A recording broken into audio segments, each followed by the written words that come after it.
నమస్తే నేను దేవి welcome to story board. యుద్ధాలు ఆర్థిక విధ్వంసానికి దారితీశాయి. ఆర్థిక సంక్షోభానికి సామాన్యులే సమిధులవుతున్నారు. దేశంలో ఇప్పటికే కమర్షియల్ గ్యాస్ కొరత ఉండగా మరోవైపు పెరుగుతున్న ధర సగటు మనిషికి చుక్కలు చూపిస్తోంది. ఇలాంటి గడ్డు పరిస్థితుల్లో సామాన్యుడు బతికేదెలా అనే ప్రశ్నకు సమాధానం కరవవుతోంది. యుద్ధంతో ఎప్పుడు వినాశనమే జరుగుతుందని అందరికీ తెలుసు. కానీ ప్రస్తుతం జరుగుతున్న యుద్ధాలు మాత్రం మునుపటి సంగ్రామాలను మించిపోయాయి. ఏకంగా ఆర్థిక వ్యవస్థల్ని టార్గెట్ చేసి జరిగిన యుద్ధాలు సగటు మనుషుల్నే మొదటిగా కుంగతీశాయి. దేశాధినేతల పంతాలు పట్టుదల మధ్య మొదలయ్యే యుద్ధాలు, ఆ యుద్ధాలు దాని ఫలితాలతో ఎలాంటి సంబంధం లేని సామాన్యుల్ని తీవ్ర ఇబ్బందులకు గురిచేస్తున్నాయి. 4 ఏళ్లు దాటినా కొనసాగుతున్న ఉక్రెయిన్ యుద్ధంలో అటు రష్యా కానీ ఇటు ఉక్రెయిన్ కానీ గెలవలేదు. సమీప భవిష్యత్తులో ఫలితం తేలే స్థితి కూడా కనిపించటం లేదు. కానీ సుదీర్ఘ యుద్ధం కారణంగా అటు ఉక్రెయిన్లో ఇటు రష్యాలో సామాన్యులు మాత్రం అష్టకష్టాలు పడుతున్నారు. 2 దేశాల్లో ద్రవ్యోల్బణానికి రెక్కలొచ్చి అత్యవసరాలకు సమస్యొచ్చి పౌరులు అవస్థలు పడుతున్నారు. రష్యాలో అయితే ఇప్పటికే 2 విడతలుగా దేశవ్యాప్త ఆందోళనలు జరిగాయి. అయినా సరే దేశాధినేతలు మాత్రం గుడ్డిగా యుద్ధాన్ని కొనసాగిస్తున్నారు.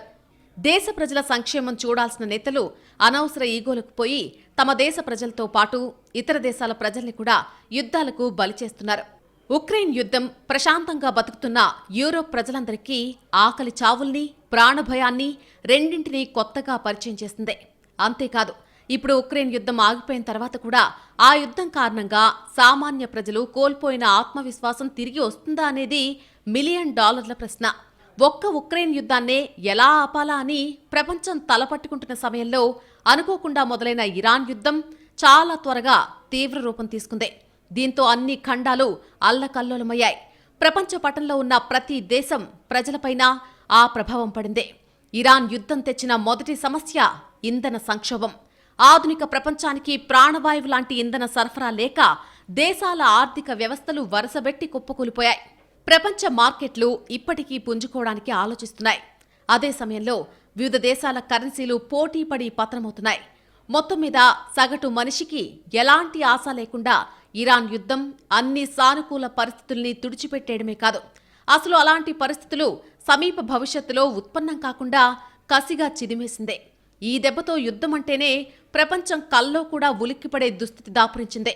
ఇక్కడ యుద్ధాల పర్యావసనాలు ఎవ్వరికీ తెలియదని కాదు, కానీ అన్నీ తెలిసినా తమ ఆధిపత్యమే సాగాలనే మొండి పట్టుదలే మధ్యలో సామాన్యుల్ని సమిధల్ని చేస్తోంది. తాను తన కుటుంబం అనే చిన్న ప్రపంచమే పరమావధిగా బతుకుతూ చిన్ని నా కడుపుకు శ్రీరామరక్ష అనుకునే సగటు మనిషికి ఊహించని దుష్పరిణామాలు తట్టుకునే శక్తి లేదు. ఓ సమస్య అయితే పరిష్కారం ఆలోచించొచ్చు, ఓసారి ప్రమాదం వస్తోందని తెలిస్తే కాస్త జాగ్రత్త పడొచ్చు. కానీ ఇప్పుడున్న పరిస్థితులు పూర్తిగా వేరు. యుద్ధాల కారణంగా వరుసగా జరుగుతున్న పరిణామాల్ని చాలా వేగంగా ఆర్థిక సంక్షోభాన్ని తీసుకొస్తున్నాయి. సాధారణంగా కొన్నేళ్ల తరబడి జరిగే దుష్పరిణామాల కారణంగా రావాల్సిన ఆర్థిక మాంద్యం పరిస్థితులు ఇప్పుడు మాత్రం వరుస యుద్ధాల కారణంగా పరిస్థితులు పూర్తిగా తల్లకిందులైపోతున్నాయి. ఇక ముందేం జరుగుతుందో అనే ఆందోళనతో సగటు మనిషి అల్లాడిపోతున్నాడు.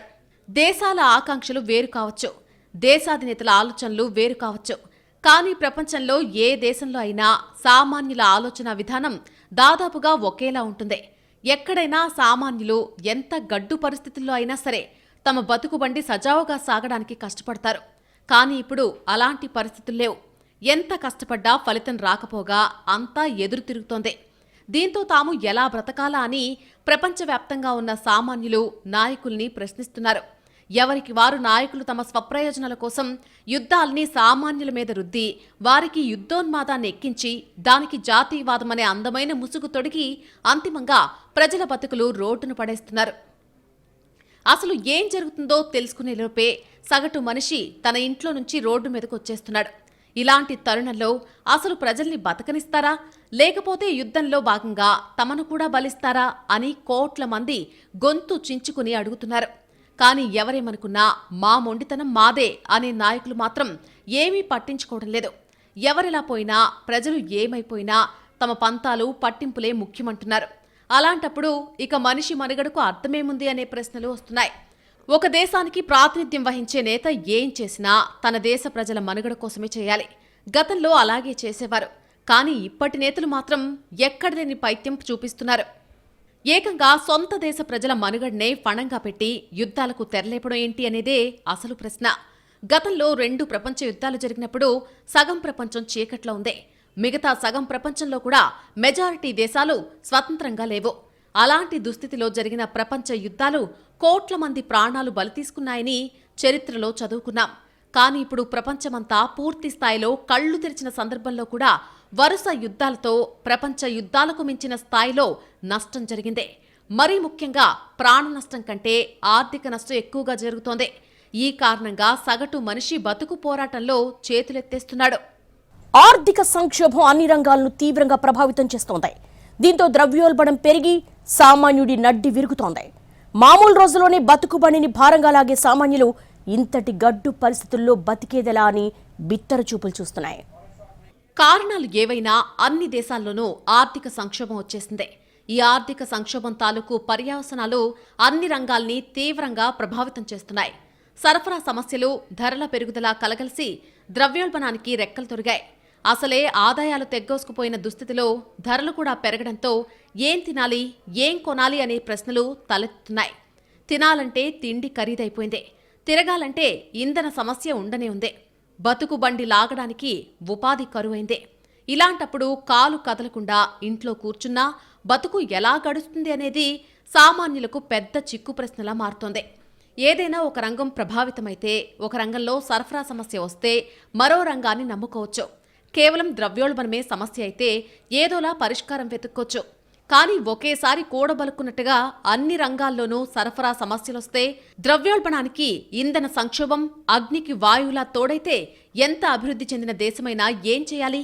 ఎన్ని విదేశీ మారక నిల్వలున్నా సరిపోతాయా? దేశాలు, ప్రభుత్వాలే చేష్టలుడిగిన పరిస్థితుల్లో ఇక సామాన్యుడి సంగతి చెప్పేదేముంది? మామూలుగానే నాయకులు ప్రజల్ని గురించి చాలా తక్కువగా ఆలోచిస్తారు. ఇప్పుడు సర్కారులు నడవడమే కష్టమైనప్పుడు, సంక్షోభం కమ్ముకొని వచ్చినప్పుడు పట్టించుకుంటారా అనేది ఆలోచించాల్సిన విషయం. అసలు ఎవరైనా ప్రజల్ని ఆదుకుందామనుకున్నా అది ఎలాగా అనేది మరో పెద్ద చిక్కు ప్రశ్న అని చెప్పడానికి సందేహించాల్సిన పని లేదు. ఆర్థిక మందగమనం పరిస్థితుల తరుణంలో అంతా కష్టకాలం నడుస్తోంది. ప్రపంచవ్యాప్తంగా దిగ్గజ కంపెనీలు ఎందరో ఉద్యోగులను ఇంటికి పంపించేశాయి. పెరుగుతున్న ఖర్చులను భరించలేక వాటికి వేరే దారి కనిపించటం లేదు. వీటిని బయటపడే మార్గంగానో, ఆర్థిక మాంద్యాన్ని ఎదుర్కొనేందుకు సిద్ధమయ్యేందుకో ఏమో పెద్ద ఎత్తున ఉద్యోగులను తొలగించిన కంపెనీలు ఎన్నో ఉన్నాయి. ఇది ఏ ఒక్క రంగానికో పరిమితం కాలేదు.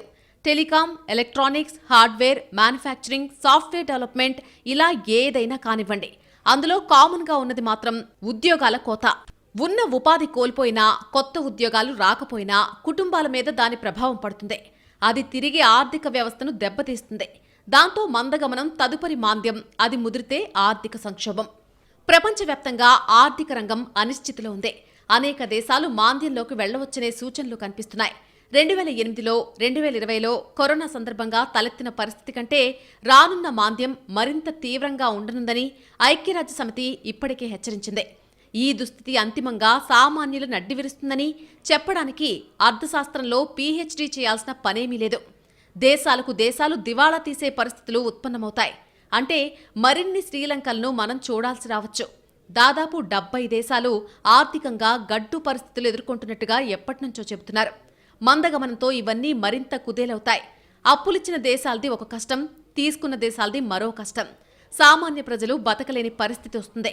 2008 నాటి మాంద్యాన్ని, ప్రభావాన్ని ప్రపంచం మర్చిపోలేదు. ఆ పీడకల అంతకు మించిన స్థాయిలో మరోసారి నిజం కాబోతోంది. కార్మిక రంగంలో వేతనాలు నామమాత్రంగా ఉన్నాయి. వీటితో పోల్చుకుంటే నిత్యావసర ధరలు వేగంగా పెరుగుతున్నాయి. అంతటా జీవన వ్యయం పెరగడం వల్ల మరింత మంది పేదరికంలోకి కూరుకుపోతారు. ప్రపంచ ఆర్థిక వ్యవస్థ మందగిస్తే పరిస్థితి మరింత దిగజారుతుందని పరిశోధకులు అంచనా వేశారు. కోవిడ్ సంక్షోభం నుంచి స్వల్ప, మధ్య ఆదాయ దేశాలు పూర్తిగా బయటపడలేదు. దీనికి తోడు వాతావరణ మార్పులు, మానవ సంక్షోభం కొత్త సవాళ్లను విసురుతున్నాయి. ప్రపంచంలోని అతిపెద్ద ఆర్థిక వ్యవస్థలతో పాటు దాదాపు అన్ని దేశాల్లోనూ ప్రజలను ద్రవ్యోల్బణం ఇబ్బంది పెడుతోంది. 1970ల్లో ఇలాగే అమెరికాలో ద్రవ్యోల్బణం విపరీతంగా పెరిగింది. దీంతో ధరలకు కళ్లం వేసేందుకు ఫెడరల్ బ్యాంక్ వడ్డీ రేట్లను పెంచేసింది. దీంతో ఆర్థిక మాంద్యం తలెత్తింది. వడ్డీ రేట్లను పెంచేయడంతో మార్కెట్లో డిమాండ్ తగ్గిపోతుంది. డిమాండ్ తగ్గడంతో వృద్ధి రేటు కూడా పడిపోతుంది. ఫలితంగా ఆర్థిక మాంద్యం వస్తుంది. మరోవైపు ద్రవ్యోల్బణం విపరీతంగా పడిపోయినా ఆర్థిక మాంద్యం వస్తుంది. ద్రవ్యోల్బణం పెరగడం కంటే విపరీతంగా పడిపోవడం వల్లే ఎక్కువ నష్టం జరుగుతుంది. ద్రవ్యోల్బణం పడిపోవడం అంటే ధరలు పడిపోవడం. ధరలు పడిపోయినప్పుడు ప్రజల జీతాలు తగ్గుతాయి. ఫలితంగా వస్తువుల ధరలు మరింత పడిపోతాయి. ధరలు పడిపోయినప్పుడు సామాన్యులు, వ్యాపారవేత్తలు డబ్బులను ఖర్చు పెట్టడం తగ్గిస్తారు. దీంతో వృద్ధి బలహీనపడుతుంది. ఇదే ఆర్థిక మాంద్యంగా మారుతుంది. 1990లో జపాన్లో ఇలానే ఆర్థిక మాంద్యం వచ్చింది. ఒక దేశం ఆర్థిక మందగమనం నుంచి బయటకు రావాలంటే మొదట పెట్టుబడులను పెంచేయాలి. పెట్టుబడులు పెరిగితే ఉద్యోగ కల్పన పెరుగుతుంది. దీంతో ప్రజల చేతుల్లోకి డబ్బులొస్తాయి. వారి కొనుగోలు శక్తి కూడా పెరుగుతుంది. కానీ ప్రస్తుత ప్రపంచ అనిశ్చితి పరిస్థితుల్లో చేతుల్లో ఉన్న కాస్త డబ్బు ఖర్చు చేయడానికి ఏ దేశానికి ధైర్యం సరిపోవడం లేదు. అన్ని రకాల ఆదాయ మార్గాలు తెగ్గోసుకుపోయిన దుస్థితిలో చేతిలో ఉన్న కాస్త డబ్బే కొండంత అండగా ఉంటుందనే ఆలోచనతోనే దేశాల దగ్గర నుంచి ప్రజల వరకు అందరూ ఉన్నారు. అంతిమంగా పైసామే పరమాత్మ హే అన్న జీవిత సత్యం మరోసారి ఈ సంక్షోభ సమయంలో ఆవిష్కృతమవుతోందని చెప్పడంలో సందేహం లేదు. ఇరాన్ యుద్ధం మొదలైన నెల రోజులకే దేశంలో కమర్షియల్ గ్యాస్ కొరత వచ్చేసింది. దీంతో ఆతిథ్య రంగం భారీగా నష్టపోయింది. ఇది చాలదన్నట్టుగా దశలవారీగా పెరుగుతున్న కమర్షియల్ గ్యాస్ ధర భవిష్యత్తుపైన చిక్కు ప్రశ్నల్ని లేవనెత్తుతోంది. మొన్నటిదాకా మినిమం గ్యారంటీ బిజినెస్ గా ఉన్న హోటల్ ఇండస్ట్రీ ఇప్పుడు కమర్షియల్ గ్యాస్ ధర పెంపుతో మనుగడే ప్రశ్నార్థకంగా మారిన దుస్థితి వచ్చిందని మదన పడుతోంది. దేశంలో గ్యాస్ సమస్య వచ్చేదాకా మనకు చాలా అవసరాలకు గ్యాస్ ఈ స్థాయిలో అవసరమని మెజారిటీ ప్రజలకు తెలిసి విస్తుపోతున్నారు. గ్యాస్ సమస్య వచ్చిన తొలి రోజే హోటల్ ఇండస్ట్రీ చేసిన హెచ్చరికలు నిజమయ్యాయి. హోటళ్ల సమ్మెతో కేంద్రం దిగొచ్చి వాణిజ్య గ్యాస్ సరఫరా పర్యవేక్షణకు కమిటీ వేశాక కూడా పరిస్థితులు చక్కబడలేదు. ఈ విషయం చెప్పడానికి గ్యాస్ ఏజెన్సీల దగ్గర సిలిండర్లతో బార్లు తీరిన జనం వరుసలే పెద్ద నిదర్శనంగా చెప్పొచ్చు. హోటళ్ల సమ్మెతో లక్షల మందికి ఇక్కట్లు తప్పడం లేదు. హోటళ్ల మీదే ఆధారపడ్డ విద్యార్థులు, నిరుద్యోగులు, చిరుద్యోగుల తిప్పలు వర్ణనాతీతం. ఇక హాస్టళ్ల పరిస్థితి మరీ ఘోరంగా ఉంది. చాలా హాస్టల్స్లో కట్టెల పొయ్యిలు వెలుగుతున్నాయి. కొన్ని హాస్టల్స్లో మెనూను కుదించి నెట్టుకొస్తున్నారు. ఇక పవిత్ర రంజాన్ మాసం సందర్భంగా హలీం ఆర్డర్లు కూడా సప్లై చేయలేకపోయామని కొన్ని హోటల్స్ మొత్తుకున్నాయి. కొన్ని హోటళ్లు గ్యాస్కు ప్రత్యామ్నాయం చూసుకున్నా బిజినెస్ మాత్రం దారుణంగా పడిపోయింది. గ్యాస్ కొరత కారణంగా కేవలం హోటళ్లే కాకుండా క్యాటరింగ్, టిఫిన్ బండ్ల బిజినెస్ కూడా బాగా దెబ్బతింది. ఇదే పరిస్థితి మరికొన్ని రోజులు కొనసాగితే తాము అడుక్కు తినాల్సి వస్తుందని చిరు వ్యాపారులు లబోదిబోమంటున్నారు. అప్పటికి హాస్పిటల్స్, హాస్టళ్ల వరకు గ్యాస్ సరఫరా చేస్తున్నామని కేంద్రం చెబుతున్నా క్షేత్రస్థాయిలో దారుణ పరిస్థితులు కనిపిస్తున్నాయి. గ్యాస్ సమస్య ఉన్నంత వరకు రెట్టింపు 3 రెట్ల ధరకు సిలిండర్ల విక్రయం జరిగింది. సమస్య ముదిరిపోయాక గృహ వినియోగ సిలిండర్లను బ్లాక్లో అమ్మడం మొదలుపెట్టారు. ఎప్పుడైతే సమస్య కాస్త సంక్షోభంగా మారిందో ఇక ఎంతిచ్చినా గ్యాస్ లేదని చెప్పేస్తున్నారు. దీంతో వినియోగదారులు మరింతగా భయభ్రాంతులకు గురవుతున్నారు. వాణిజ్య అవసరాలకు ఎక్కువ ధరకు డొమెస్టిక్ సిలిండర్లు ఇచ్చేస్తే చివరకు గృహ అవసరాలకు గ్యాస్ మిగలదనే భయంతో చాలా మంది ఒక ఫుల్ సిలిండర్ స్పేర్ ఉన్నా ఎందుకైనా మంచిదని మరో సిలిండర్ బుక్ చేసేస్తున్నారు. ఇలాంటి వారికి నచ్చజెప్పడం సంగతి తర్వాత మొదట వీరిని గుర్తించడమే పెద్ద సమస్యగా మారుతోంది. దీనికి తోడు కొన్ని గ్యాస్ కంపెనీల సర్వర్లు కూడా డౌన్ అయ్యాయని, బుకింగ్ కూడా జరగడం లేదన్న ప్రచారం మరింతగా కొంప ముంచుతోంది. దీంతో రోజు గ్యాస్ ఏజెన్సీల దగ్గర కస్టమర్లు ఈగల్లా ముసురుతున్నారు. కొన్ని ప్రాంతాల్లో అయితే ఏదోలా బండిచ్చేసాయి, డబ్బుల సంగతి తర్వాత చూసుకుందాం అనే మాటలు కూడా వినిపిస్తున్నాయి. అలా ఇవ్వలేమని చెప్పిన డీలర్లతో కొందరు గొడవలు కూడా పెట్టుకుంటున్నారు. దీంతో కస్టమర్లకు నచ్చజెప్పలేక తల ప్రాణం తోక్కొస్తోందని డీలర్లు మొత్తుకుంటున్నారు. గ్యాస్ కొరత ప్రభావం హోటళ్లు, రెస్టారెంట్లను దాటేసి కార్పొరేట్ కంపెనీల క్యాంటీన్ల మీద కూడా పడింది. ఇప్పటికే చాలా కంపెనీల్లో టీ, కాఫీలు బంద్ అయ్యాయి. ఆఫీస్ క్యాంటీన్లలో తక్కువ వేడితో ఉడికే ఆహార పదార్థాలే ఉంటున్నాయి. ఇష్టమైతే తినండి, లేదంటే లేదని చెప్పేస్తున్నారు నిర్వాహకులు.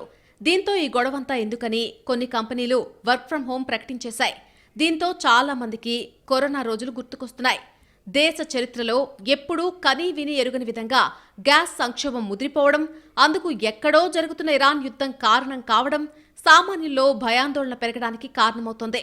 యుద్ధం మొదలైన 2 వారాలకు ఎన్నో సంప్రదింపుల తర్వాత ఒక్క భారత్ నౌక హర్ముజ్ దాటగలిగింది.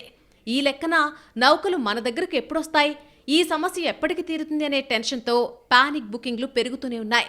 పరిస్థితి ఇక్కడి దాకా వచ్చాక మాటలతో లాభం లేదని, సమస్య పరిష్కారం దిశగా చేతులు కనిపిస్తేనే పరిస్థితులు చక్కబడతాయని గ్యాస్ డీలర్లు తేల్చి చెబుతున్నారు. కేంద్రం రాష్ట్రాలతో సమన్వయం చేసుకుని వాస్తవ పరిస్థితుల్ని మరింత లోతుగా అధ్యయనం చేయాలని సలహాలొస్తున్నాయి. పెట్రోల్కు చూసినట్టే గ్యాస్కు కూడా ప్రత్యామ్నాయాలు చూడాలనే సలహాలు వినిపిస్తున్నాయి. ఆ దిశగా ప్రయత్నాలు జరుగుతున్నా అవి ఇప్పటివరకు పెద్దగా ఫలించిన దాఖలాలు లేవు. ఇప్పటిదాకా కేవలం వంటకు ఉపయోగించే గ్యాస్ గురించే ఇంత రచ్చ జరిగిందే. ఇంకా ముందు ముందు ఎరువులు, కరెంటు ఉత్పత్తిపై కూడా ప్రభావం పడితే అప్పుడు పరిస్థితి ఎలా ఉంటుందో ప్రత్యేకంగా చెప్పాల్సిన పనిలేదు. ఒకవైపు ఖరీఫ్ ముంచుకొస్తున్న తరుణంలో గ్యాస్ కొరతతో ఎరువుల ఉత్పత్తిపై ప్రభావం ఉంటుందన్న వార్తలు రైతుల్ని కలవరపెడుతున్నాయి. ఇప్పటికే రామగుండం ఎరువుల ఫ్యాక్టరీలో ఎరువుల ఉత్పత్తి తగ్గిన వైనం కళ్ల ముందే కనిపిస్తోంది. ఏతావాత కమర్షియల్ గ్యాస్ సంక్షోభానికి కూడా ఎక్కువగా బలైపోయేది సామాన్యులే. ఇలా ఎటు తిరిగి ఎటొచ్చినా తమ బతుకు బండే భారమవుతోందని సాధారణ ప్రజానికం ఈశ్రోమంటున్నారు. ప్రస్తుత గడ్డు పరిస్థితులు ఎవ్వరి ఊహకు అందనివే. అతి జాగ్రత్త పరులు కూడా పరిస్థితుల దెబ్బకు టారెత్తిపోతున్నారు. గతంలోనూ సమస్యలొచ్చాయి, పెద్ద సంక్షోభాలు కూడా వచ్చాయి. కానీ ఇలా మాత్రం కాదు. ప్రస్తుత దుస్థితి ఎంత దారుణంగా ఉందంటే అదేదో సామాన్యుడిపై పగబట్టేసినట్టు, సాధారణ ప్రజల జీవనాన్ని అస్తవ్యస్తం చేయాలనే లక్ష్యం పెట్టుకున్నట్టు, అన్నిటికీ మించి సామాన్యుడి నడ్డి విరగాల్సిందేననే పట్టుదలతో సంక్షోభాలు వరుసబెట్టి దాడి చేస్తున్నాయి. దీంతో ఏం చేయాలో దిక్కుతోచని స్థితిలో సగటు మనిషి విలవిల్లాడుతున్నాడు.